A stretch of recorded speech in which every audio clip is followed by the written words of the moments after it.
I can't take it anymore. I want to see Mommy soon. My skinny 5-year-old granddaughter pleaded with me with empty eyes. She had been chained up inside the warehouse where I went to sort through my late daughter's belongings. I thought you were missing. And your mom has already passed away. I want to see my daughter too. I felt exactly the same way, and I couldn't stop crying. Hearing my granddaughter repeatedly say she wanted to see her mom, I made a decision. Then, shall we go to the heaven together with Grandma? But just as I was about to put my hands around my grandson's neck, I noticed something very familiar. Is that? At that moment, I realized a certain truth, and I vowed to seek revenge. On my daughter's wedding day. I wish you all the happiness, I said joyfully to Alice. My name is Mary, and I'm 58 years old, working as a medical secretary at a nearby hospital. If I do say so myself, after my husband passed away early, I worked so hard to raise my daughter Alice and her brother Terry. Mom, thank you always. You must be tired. Let me give you a shoulder massage. She's an attentive daughter like my kind-hearted husband. She always spoke to me like that, and it comforted me. Since becoming an adult, Alice has been running an online shop and seems to have quite a lot of savings. My daughter Alice married a wonderful elite businessman Dylan a few years ago and was blessed with an adorable granddaughter Zoe. My son Terry also graduated from university and became independent. I felt relieved and content. However, on a hot summer day, my daughter suddenly came home with Zoe. Her expression was dark, and she didn't look well. What's wrong? You seem down. Did something happen? Well, it might just be my imagination, but lately, I feel like Dylan's attitude towards me has been getting colder. According to my daughter, her husband always comes home late at night and smells of alcohol. In addition, my daughter said that when she tries to talk to him, he ignores her or shouts "shut up." At worst, he hits and kicks her. And on top of that, he says since I have my own income, he doesn't need to contribute to our living expenses. He claims he's saving his income, but he won't show me his bank statement. I'm worried. What's going on with Dylan? It must be tough for you. Then she started crying, biting her lips. For my resilient daughter to express such vulnerability, the situation must have been incredibly difficult for her. I gently spoke to her. I understand. How about living apart for a while? If you ever want a divorce, you can always come back. However, my daughter didn't nod in agreement. Thank you. I'll wait and see a little more. Talking to you has made me feel a bit better. Really? Are you sure you're okay? I have Zoe, so I can't make a decision right away. She forced her face into a smile to reassure me, and continued speaking. Besides, Dylan is kind by nature. If I keep trying my best, maybe he'll be kind again. I'll do my best a little more. And so, my daughter left with my granddaughter, looking sad. If only I had listened more attentively that day, perhaps things wouldn't have turned out like that. Afterwards, I would come to deeply regret my actions. 1 month later. Suddenly, I received a call from Dylan saying that my daughter had passed away. No. That can't be true. How could I believe my own child's gone so suddenly? My son-in-law said Alice took Zoe with her and jumped into a waterfall to end her life. Moreover, there was a note left on the computer, almost like a farewell letter, saying, "I've lost confidence to keep living. I'm leaving with Zoe. Because of Alice, I lost my precious daughter. What are you going to do about it?" Wait, what do you mean? I was bewildered by the shock of my daughter's death and Dylan's intense words. Because of your lack of discipline, she became such a horrible woman that she even dragged our daughter into this. So, it's your fault. My fault. Obviously, isn't it? Dylan, looking pained, told me an even more unbelievable thing. Apparently, Alice's body was found, but my granddaughter was nowhere to be found and missing. I don't care about that woman at all. I just want my daughter back. In the end, Dylan, thinking much of the public image, hastily arranged a private funeral and scattered Alice's ashes in the sea. What? Unable to attend my beloved daughter's funeral, I fell into the depths of despair. After that, I couldn't focus on anything, and I took a leave of absence from work. Whether I was asleep or awake, the images of my daughter and granddaughter kept coming to my mind very often, and I couldn't stop crying. It felt like there was an endless source of tears in the human body. 1 week later, I received a call from my son-in-law. I want to move on quickly, so I'll take care of sorting through Alice's belongings. I'm going to throw away everything that belonged to Alice. Please wait. I interrupted him with great effort. I couldn't see my daughter one last time, but please let me at least take care of sorting through her belongings. Dylan seemed reluctant to agree with my words, but I couldn't back down. Sorting through belongings in just 1 week is far too soon by any measure. Moreover, considering the concerns my daughter had previously shared with me, I couldn't fully trust Dylan. That's why I wanted to see for myself if there were any clues or evidence to understand the situation better. I couldn't sit still, so I went to my daughter's house the following evening. Since I couldn't reach Dylan, I waited at the front door, but he didn't return even late into the night. I reluctantly called him again, and he immediately exploded in anger. It's so rude of you to show up like this. I'm working late today, so just go home. Besides, I told you I'll take care of Alice's stuff. Don't ever come to my house again. I'm sorry for interrupting you. But Alice gave me a spare key just in case. So, is it not okay if I use it to get in? Huh? No way. Absolutely not. Unbelievable. You're such an audacious old hag. I'll sue you. I was shocked by his cold words, but Dylan didn't seem to care and continued yelling angrily before abruptly hanging up the phone. I didn't have the courage to enter the house without permission, so reluctantly, I started to leave. However, at that moment, I suddenly noticed a strange odor hitting my nose. It smelled like rotting garbage. What is this smell? I followed the scent to its source and found it coming from the warehouse in the backyard shed. I went to the back of the warehouse, having a bad hunch, and peered through a window. Then I saw something moving.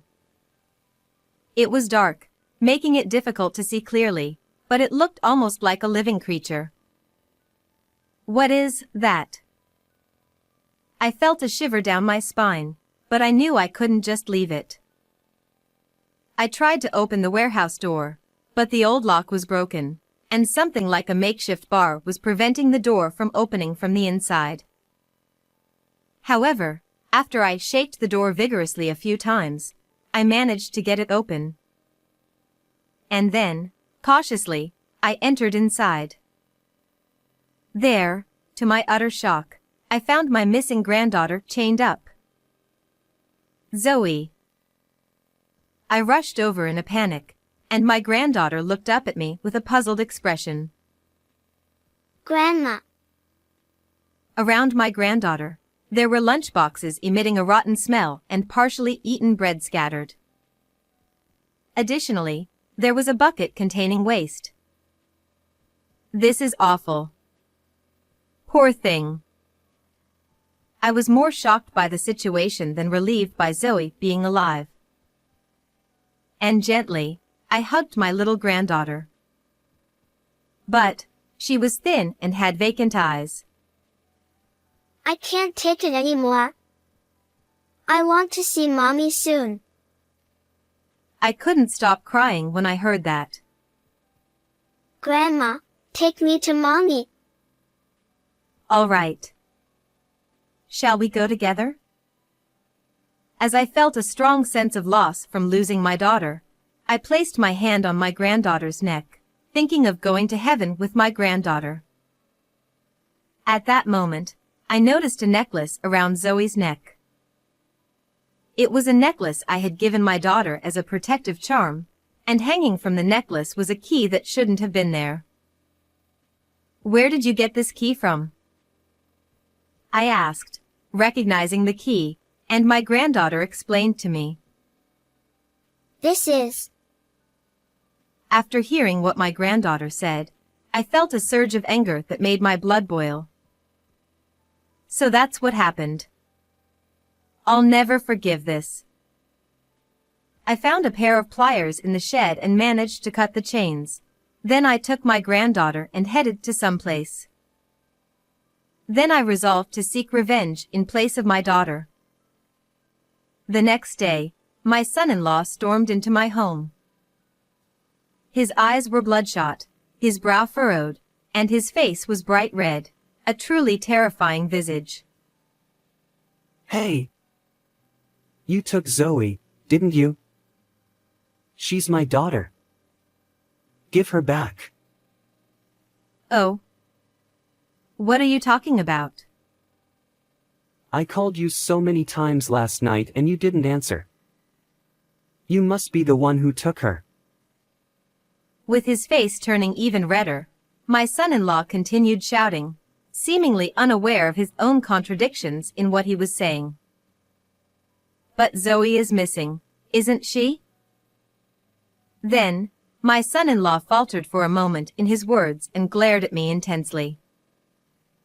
After letting her go through such horrible things, how dare you call yourself a father? She's a selfish daughter who wouldn't listen to her parents, so I was just disciplining her. Besides, Alice took her own life because she was troubled by raising Zoe. Dylan listed out how difficult and uncontrollable his own child was. I've never heard such a thing before. Of course, if I told you, you'd just spoil Zoe. That's why I said she was missing. It's my right as a parent to do whatever I want with my child. It's none of your business, old hag. But chaining her up and locking her up like that goes beyond discipline.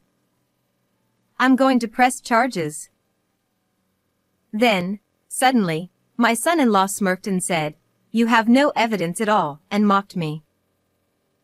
Who's going to believe what that kid says? I have evidence. There should be medical records from the hospital. I showed him the pictures of Zoe from that time, which were saved on my phone. When did you? Give that to me, you old hag. Dylan lunged at me, trying to snatch my phone away. At that moment, someone came out of the next room and shouted, "Stop," and grabbed Dylan's arm to stop him. It was my son, Terry. Why are you here? Let go of me. Actually, I had told my son Terry about finding my granddaughter Zoe the day before, and he rushed over to help me. Held down by Terry, who had been trained in wrestling during his school days, Dylan looked pathetic. I know you took Alice's savings. I know you got violent when Alice found out about your affair and injured her. I'm sorry for the confusion. Here's the complete translation. How do you know all that? My son-in-law gave me a puzzled look. I heard it from Alice, my daughter. Ha! Is she alive? I told Dylan, who turned pale with surprise, about the circumstances when I met my daughter.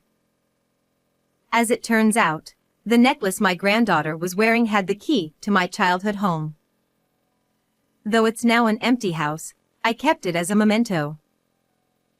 And at that moment, my granddaughter pleaded. Mom said this necklace is her child. Mom is hurt. Please help her. Upon hearing that, I found a ray of hope that my daughter might still be alive.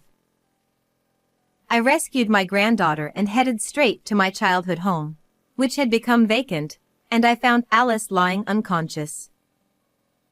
Stay with me, Alice. I lifted her up. Mom. I heard her murmuring faintly. Mom. I missed you. Zoe also hugged her. I quickly called an ambulance, and my daughter was rushed to the hospital and she survived. According to the doctor, if we had been a little later, she might not have made it. Since Zoe was also in poor nutritional condition, she ended up being hospitalized along with her mother. Thus, I felt overwhelming joy from the bottom of my heart at my daughter's safe return, whom I had thought I might never see again. However, simultaneously, I felt my entire body burned with anger towards the person who had caused such suffering to my daughter and granddaughter. Afterwards, I heard the whole story from my daughter, who regained consciousness in the hospital, about how everything had happened. While cleaning, Alice found the evidence that Dylan had been cheating on her and used up her savings on his computer, and then she confronted him about it. She said that he flew into a rage and physically assaulted her, hitting and kicking her, which caused her injuries. In severe pain from being kicked in the stomach and feeling faint, Alice begged Dylan for help. However, he just laughed and walked away to the bedroom. She felt unsafe to stay at home any longer, so she decided to run away with Zoe, who helped her up. Although they managed to escape from the house, Alice realized that Dylan had taken her bankbook, wallet and phone. They stumbled along for about an hour, and arrived at my childhood home. And my granddaughter Zoe, trying to help her mother, went home to get Alice's phone and wallet while she was sleeping, and she was caught by her father there.